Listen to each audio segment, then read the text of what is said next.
right up to the line in terms of what he's saying about the courts and the case. He's not naming names, but it almost seems like a foregone conclusion that he is going to violate this at some time. Judge Chutkan has said this trial date is not moving.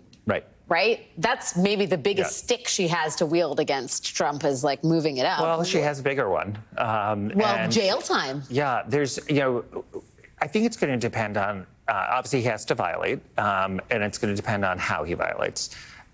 If he were to name and threaten a witness or a family member, if he were to say the kinds of things he said with respect to Mark Milley, you can imagine the district judge coming down very hard. And when I mean very hard, I don't mean fines. I mean, that's the kind of thing that you could imagine a judge taking that so seriously.